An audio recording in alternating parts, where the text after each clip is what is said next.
Alright students, I am making this video here of your final project. Check your assignment sheet for the due date and everything else. Your final project is going to be to make a surrealist drawing, and I'll go over that, a little bit about the history of surrealism, and then how the project will work. Some of the things that influenced and came before surrealism. Dada, there was an international art movement that began in Zurich during World War II and then spread after the war to New York, Paris, Berlin, Tokyo, and other places. It emphasized the randomness of the universe and the contingency of art, like the happenstance of what is art or not art. They would make quote-unquote random and nonsense collages, paintings, and poetry. They were hostile to the dominant cultures of Europe, which they called bourgeois, or middle class, and blamed those cultures for the horrors of World War I. Several Dadaist writers and painters went on to become surrealists. They were also influenced by the writings and ideas of Sigmund Freud, the problematic founder of psychotherapy. The surrealists took from Freud a real intense interest in the idea of the subconscious and dreams. They were also influenced by Marxism, an interest in how the above was shaped by social relationships, the relationships between workers and capitalists, women and men, etc. They were, however, against the Stalinist dictatorship in the Soviet Union. They were also influenced by the Romantic artists and poets of the 18th and 19th century, among others. Surrealism was founded by a guy named André Breton. He was a French writer who worked in a mental hospital during World War I with quote-unquote shell-shock troops, basically veterans with PTSD, although PTSD was not a known diagnosis until the Vietnam War, when Vietnam vets occupied psychiatric facilities to protest and demand treatment. Dada, the first International Dada Art Fair, up on the right of this slide, in Berlin in 1919. The artists who put on this show were actually arrested following the show's opening, if you can imagine that. The exhibit included paintings by George Gross of wounded World War I veterans, assemblages making fun of the German military, puppet shows, and other things not being seen before in quote-unquote serious art. On the left is Marcel Duchamp's Fountain from 1917, which was submitted to and rejected by the Armory Exhibition of Modern Art in New York. Fountain was a turned-over urinal signed R. Mutt. It questioned the entire idea of serious art, what makes something art and what makes something a mass-manufactured product. As mentioned, Breton worked with shell-shocked soldiers during World War I. After the war, Breton launched a journal called Literature with Louis Aragon and former Dadaist Tristan Tzara. In 1924, he founded the Bureau of Surrealist Research. Its journal, The Magnetic Fields, introduced the idea of automatic writing, sort of like try to turn off your brain and write whatever comes automatically out of your hand. That same year, he published the Surrealist Manifesto. He joined the French Communist Party in 1927, was expelled in 1933, and during this time, he ran an art gallery in Paris. When the Nazis occupied Paris during World War II, Breton and most of the leading surrealists fled to New York City and also Mexico City, where many influenced the artists who would become known as the New York School, the abstract expressionist paintings like Jackson Pollock and William de Kooning painters. Surrealists who stayed in Paris organized an anti-fascist resistance group called La Main à la Plume. Now, there's a few constituent parts of surrealism. We're going to focus on one particular one for your project. There's the automatic writing and drawing, mentioned before, drawing or writing without a conscious plan or thought, trying to recapture the sort of automatic creativity of childhood. Also, games and intentional contingencies, like the exquisite corpse exercise we did early in the semester. But we're going to focus on depiction of dreams and dreamlike states largely in a realistic manner, although not always, in paintings, poetry, fiction, photograph, and film. Sometimes they found a way to do multiples of these at once. The third, as I said, is what we're going to use as the basis for our final project. So to go over some examples really quickly, some of which we've talked about in class, although our presentations ended up being curtailed in person because of the pandemic. Here's paintings by René Magritte.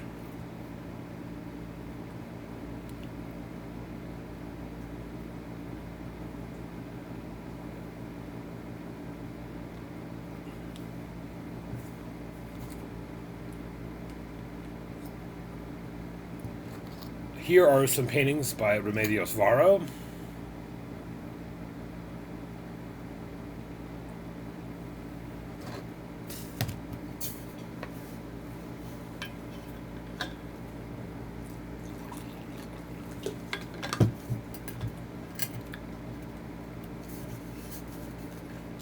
Leonora Carrington.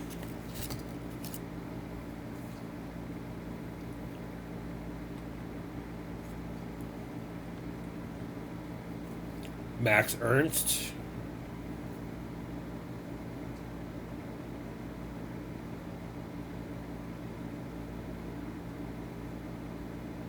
As you can see in this painting, it's very surreal and almost abstract. Europe after the rain. But if you look at the date at which it was painted, when Max Ernst was in exile in the United States from his chosen home of France, and also his birthplace of Germany, this is a reflection on what is happening to Europe during the World War and the Nazi occupation. Of course, Salvador Dali, probably the most well-known Surrealist painter, although it is interesting to note he was eventually thrown out of the Surrealist movement because of a deal he made with the fascist government in his home country of Spain to go home. Before that, this painting on the right is largely considered to be a reflection, one of his reflections on the Spanish Civil War that destroyed democracy in Spain and brought fascism to power. This was one of my favorite, Metamorphosis of Narcissus, when I was young and full of piss and vinegar. And of course, this one is famous, The Persistence of Memory. I encourage you to look up this movie by Luis Buñuel and Salvador Dali from the 1920s. It's a silent surrealist movie called An Andalusian Dog, or Un Chien Andalou. Here's some more stills from that movie. You can find this on YouTube. Now, not formally part of the Surrealist movement, but often considered in relationship to it is the Mexican painter Frida Kahlo. This is one of my favorite Kahlo paintings, The Wounded Deer. I saw this at an art show in Madison, Wisconsin when I was 18 years old. That was at least 2 decades before the current plague.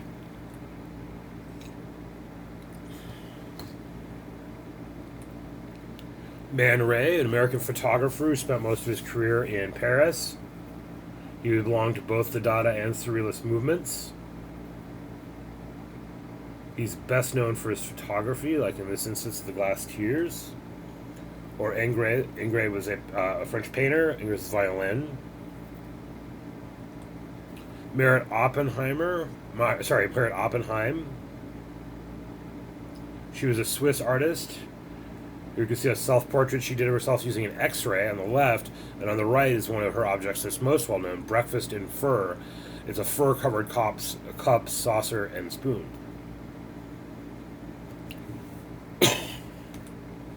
Dorothy Channing, we might have discussed in class. It was a presentation assigned from Galesburg, Illinois. Here on the right, named after I believe it's Mozart. I'm not a music expert. Eine kleine Nachtmusik. But it's her and her sister dreaming as children.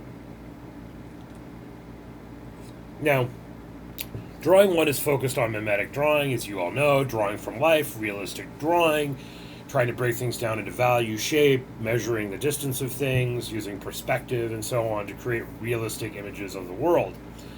However, as if you remember from the Jean Berger essay I had you all read at the beginning of the semester, Drawing is Discovery, drawing is equally about drawing on your own memories and experiences and ideas as it is translating the world. So what we're going to do is a surrealist drawing. You're going to take the skills we've learned so far for mimetic drawing and apply them to creating a realistic looking depiction of a surrealist quote-unquote dream composition of your own design. So what we're going to do is try to take these skills of mimetic drawing and use them for you guys to create something creative of your own design. Part 1, you're going to sketch 5 possible thumbnails for your composition. Now, this says it'll be due next class. It won't be. You should just do that as soon as possible and send it to me so we can talk about it. You're going to pick your best composition. Again, this won't be in class since we're not meeting IRL, but remotely and shit. So try to send these to me and tell me which one you think is your best, and I'll get back to you. And then you're going to try to create some source images. right? And I'll talk more about that in a minute. And your surrealist drawing will not be due during your scheduled final because we're not going to meet in real life again. It'll be due like Friday or Saturday at the end of the semester.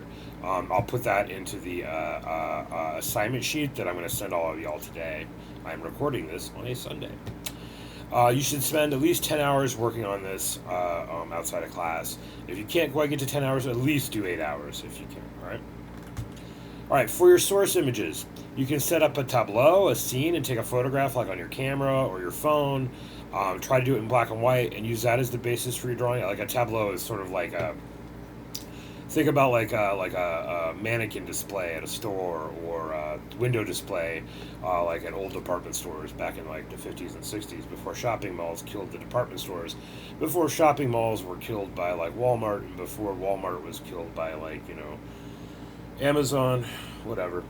You can use photographs you've also taken to make a montage or a collage to draw from, like cut them up and like put it together. Keep in mind, of course, if you do that, the light source issue, like is it light falling in a realistic manner across different things? You can also, if you need to, take source images off the interwebs, or a combination of these things. Keep in mind, you don't want to zoom out too far. It should be a fairly close-up composition.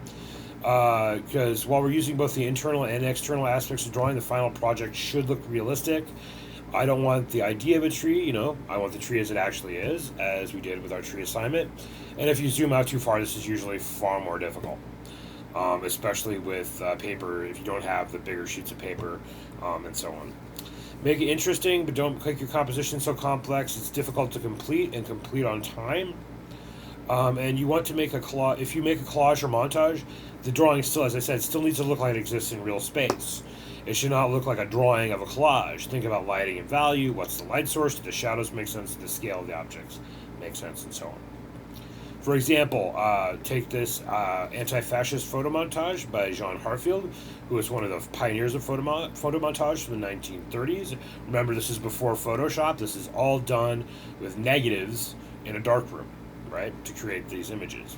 The caption reads, "Don't worry, he's a vegetarian," and of course the chicken is wearing a French military helmet. Here's another example from Hartfield in his earlier Berlin Dada days. In fact, this was after he was arrested at the art fair that I showed you earlier, and he might have a pair of scissors, and that may be the chief of police that ordered his arrest. Now, student examples. Here's some examples of student work. I want you to do black and white unless you have a real good argument for doing color. You can ask me and we can talk about it. Send me a message on Web Campus. But here's some student examples. On the left, we have like a fish in a syringe. On the right, we have somebody's head being held by somebody else. And instead of blood, there's flowers at the base of the neck. Here we have a shark who I assume is in some sort of office job or middle management shark. Here is a Q-tip and an ear watching Netflix or something. Here is some sort of fish martini. I'm not really sure, but it's cool looking. And here seems to be some lemons and strawberries sucking some dude's brain. This appears to be an apocalypse of teeth hitting the earth. This is kind of interesting. It's more like a Magritte painting. You have this sort of school desk or chair superimposed over a pile of wood. A sort of variation of a devil angel on your shoulder type thing.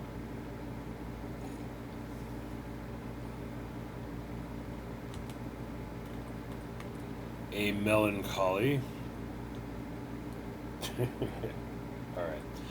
All right, so double check your assignment sheets. Send me some rough ideas for your final project.